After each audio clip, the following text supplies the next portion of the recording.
দেখেন অন্য অ্যাক্সিডেন্ট হয়ে গেছে ভাই। ফ্লিপ করছে এবং ডিম চলে গেছে বাহিরে। ভিডিওতে দেখবেন ইনশাআল্লাহ। পুরো এটা দেখতে হলে পুরো ভিডিওটা দেখা লাগবে। এখানে বেস্ট বিচ বা কর্নিশ বা নমস্কার ভাই। আসসালামু আলাইকুম রাহমাতুল্লাহ। সুবহানাল খায়ের। নমস্কার ভাই, কি অবস্থা? এই তো আলহামদুলিল্লাহ। সকাল 5:15 বাজে। আমাদের বের হওয়ার প্ল্যানিং ছিল রাতে 3টার দিকে, কিন্তু উঠতে উঠতে আমাদের 7টা বেজে গেছে। বের হইতে হইতে আমরা এখন 5টা বাজে। ইনশাআল্লাহ আমরা এখন দুবারের উদ্দেশ্যে রওনা দিব। সানরাইজিং এর আগে দুবার যায় পৌঁছানোর কথা, কিন্তু 3 ঘন্টা লাগবে। দেখি আমরা কি 3 ঘন্টার জার্নি 1 ঘন্টা শেষ করতে পারি। বাকিটা আমরা দুবার। Good morning. Good morning. আমাদের বের হওয়ার কথা ছিল সকাল 3টার দিকে, আমাদের হচ্ছে 6টা। এইটাই হলো বেচলি।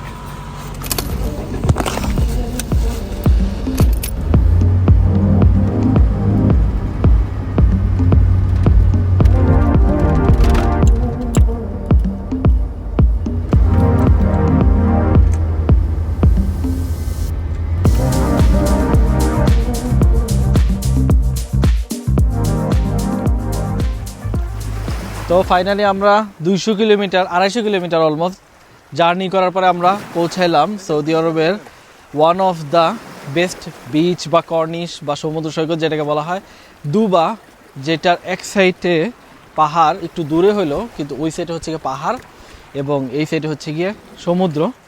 এবং এটা এখন যেহেতু ভাটার টাইম সেই কারণে পানি ওইদিকে যাচ্ছে, কিন্তু তারপরও পানির স্রোত বেশ ভালো। আর যদি বিকালের টাইমে যদি জোয়ারের টাইমে আসা যায় তখন এখানে পানির যে স্রোত থাকে সেটা আসলে খুব দেখার মতো। কিন্তু আমাদের আসলে টাইমিং একটু ঝামেলা হয়ে যাওয়ার কারণে আমরা এই টাইমে আসছি, কিন্তু স্টিল এখানে পানি বেশ সুন্দর, অনেক পরিষ্কার না? তো এটা হচ্ছে কি দুবার কর্নিশের একটা সাইড, খুব সুন্দর। এবং কর্নিশ এরিয়াতে নর্মালি দেখা যায় যে গরম থাকে অথবা শীতকালে অনেক বেশি ঠান্ডা থাকে, কিন্তু এখানে ওয়েদারটা খুবই পারফেক্ট। এখন অলমোস্ট দুপুরের টাইম, কিন্তু সেই হিসাবে অনেক সুন্দর একটা ওয়েদার।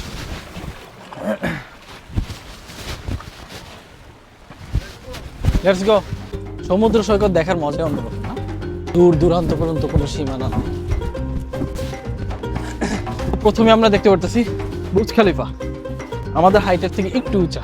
যে সব থেকে বড় আকর্ষণীয় আইফেল টাওয়ার, সেটা হচ্ছে কিংডম টাওয়ার সৌদি আরবের। পরে এই সেটা আছে, এটা কি জানি বলে, গ্রিসের সম্ভবত। এটার নামটা আমার এই মুহূর্তে মনে আসতেছে না। এটা হইতেছে কি অষ্টম আশ্চর্যের একটা, আর এটা সম্ভবত লন্ডনের বিগ ব্যান। তো ওভারঅল জায়গাটার ভাইবস খুবই দারুণ। এবং এখান থেকে যদি আমরা পানি দেখি, ভাটার টাইমে এত সুন্দর একটা স্রোত আছে এবং এখানে পানিটা খুবই ক্লিন। আসেন আমরা একটু দেখাই, এরকম করে দেখি। পুরো পানির নিচের পাথর কিন্তু সব দেখা যায়, কালারফুল পাথর।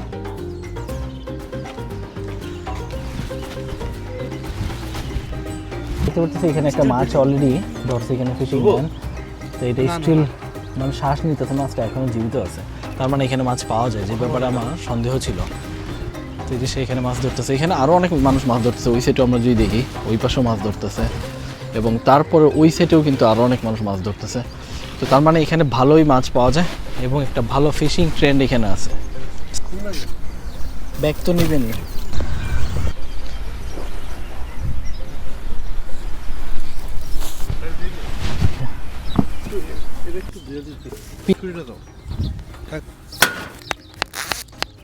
যখন বাতাস থামবে তখন আমি ফ্রাই প্যান বসাবো, বাতাস থামার অপেক্ষা এখন।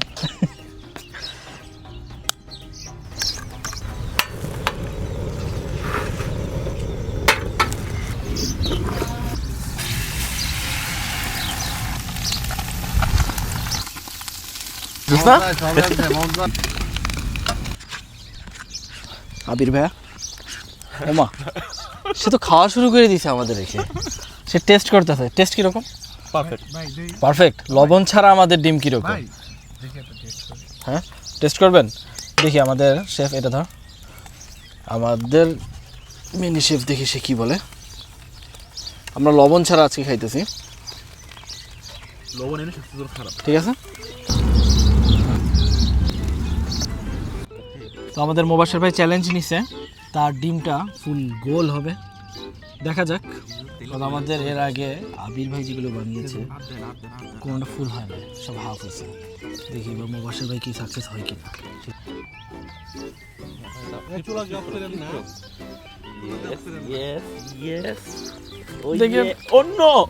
মাই গড, মোবাশের ভাই এমন ভাবে সাকসেস হলো, যেই সাকসেস দেখার জন্য রাসেল ভাই আমরা একদমই প্রস্তুত ছিলাম না। সে ফ্লিপ করছে এবং ডিম চলে গেছে বাহিরে। ও মাই গড, বাউন্ডারির বাহিরে। এটা কি হলো মোবাশের ভাই? আমার ভাই ডিম ফ্লিপ করছে, এমন ফ্লিপ করছে অর্ধেক ডিম বাইরে অর্ধেক ডিম। আমি ভাবছিলাম যে না মোবাশের ভাই প্রফেশনাল জিনিস, কিন্তু আসলে দিনটা বেশি বড় হয়ে গেছে। আমি বলছিলাম লিড নাই, হবে না, বুঝছস? বলতেছিলাম বারবার। আপনার কাছে কেমন লাগছে অনুভূতিটা? হ্যাঁ, দেখেন না যে, কিন্তু আপনি ফিল করতেছেন। ব্লগে দেখবেন তাহলে, ভিডিওতে দেখবেন ইনশাআল্লাহ। পুরো এটা দেখতে হলে পুরো ভিডিওটা দেখা লাগবে, তাহলে আপনি এই সিনটা দেখতে পারবেন। মোবাশের ভাইয়ের কঠিন একটা ফেইলিং এর পরে এখন আবার আবিদ বসলো। এখানে আমাদের সসেজ ভাজা হচ্ছে, চায়ের ব্যবস্থা হইতেছে, কারেক্টলি কার্ডামন ফ্লেভার।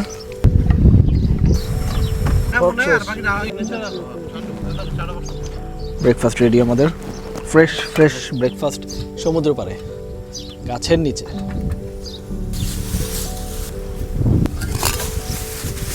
হ্যাঁ চালু করেন। ডিম দিয়ে আমরা ব্রেডটা ট্রাই করি।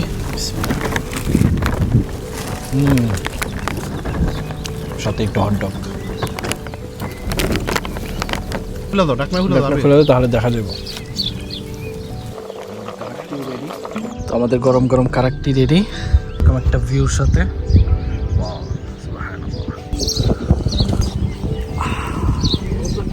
এখন আমরা একটু সাগর পাড়টা এখানে দেখি। তো একটু ডিস্টেন্স নিয়ে আমরা এখানে বসছি। আরও সাগর পাড়ে যে পরিমাণ বাতাস আসলে, তো আমাদের চুলা জ্বালানো, নাস্তা বানানো সব কিছুতে খুব একটু প্যারা মনে হইতেছিল। সেই কারণে আমরা ভাবলাম যে থাক, আমরা ওইখান থেকে নাস্তা বানাই, নাস্তা করি, তারপর আমরা সমুদ্রে ফিল নিতে পারবো। আরেকটা সমুদ্রের ফিলটা ওইখানেও পাওয়া যাচ্ছিলো, হয়তো বা ভিউটা আসতেছিল না, সেই কারণে ইয়া করা হয় না। তো এখানে অলরেডি যে শুটিং চলছে, পানিটা এখানে মাশাআল্লাহ খুব সুন্দর একটা পানি।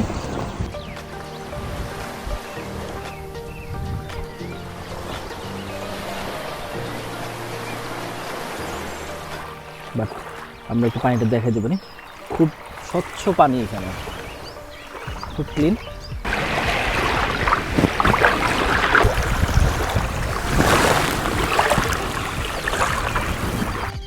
সমুদ্রের সাইডে এই পাশ থেকে একটা ব্রিজের মতো বানানো, তাও এটা হচ্ছে কি ন্যাচারাল। এখানের পানিটা যদি আমরা দেখি মাশাআল্লাহ, মানে ওই সাইডের পানি থেকে এই সাইডের পানি মনে হচ্ছে যেন আরও বেশি পরিষ্কার। দেখেন পানির নিচে যে কালারফুল পাথরগুলো আছে, সেই পাথরগুলো পর্যন্ত এখান থেকে দেখা যাইতেছে। এবং এটা কিন্তু বেশ ভালো ডিপ, কিন্তু দেখে মনে হচ্ছে যেন একদম উপরেই। এবং এই সাইডে যদি আমরা দেখি সেম এই সাইডেও, কিন্তু এই সাইডের পানি আমার কাছে মনে হচ্ছে ওইটার থেকে একটু কম ক্লিয়ার।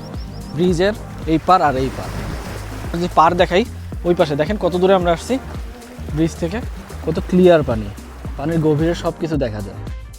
তো এটা যদি বিকালে, যদি সানসেটের টাইমে যদি আপনারা আসেন, তাহলে আপনারা আসলে এই জায়গাটা খুব সুন্দরভাবে ফিল করতে পারবেন।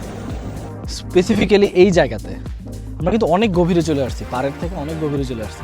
তো এগুলো এই কারণে আমি বলি যে এগুলো ভিজিট করেন, এরকম আনকমন প্লেস আছে, কিন্তু ভিজিট করা দরকার। ভিজিট করেন, জানেন, দেখবেন আপনার কাছেও ভালো লাগবে।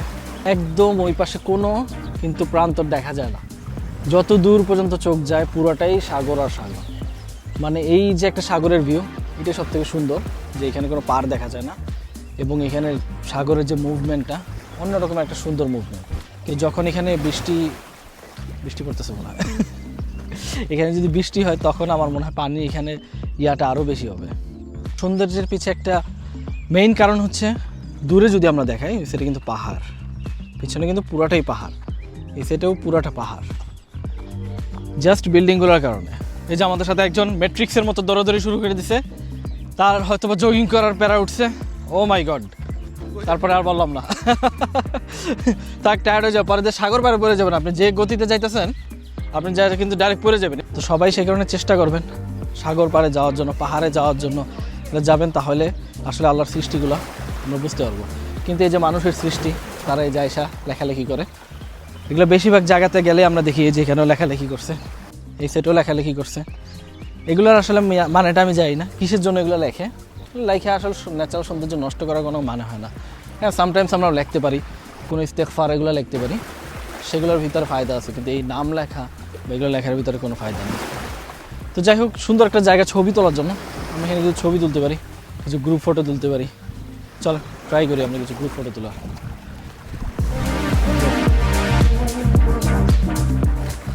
তো আলহামদুলিল্লাহ আমরা এখন বিদায় নিতেছি দুবা সিটি থেকে। তো এটা হচ্ছে কি আমরা যে কর্নিশের পাড়ে বসছিলাম একটু আগে ব্রেকফাস্ট বানানোর জন্য এবং সমুদ্র পাড় দেখেছিলাম, তার পাশে একটা ফ্যামিলি পার্ক আছে বেশ সুন্দর, এবং এখান থেকে সাগরের ভিউটা খুব সুন্দর। তো এখানে আমাদের এন্ট্রি করার কথা ছিল না, কিন্তু এই গেটটা দেখে আমরা আসলে এখানে এন্ট্রি করেছি। কেমন লাগছে? দেন অফ করুন, একটু অফ করেন।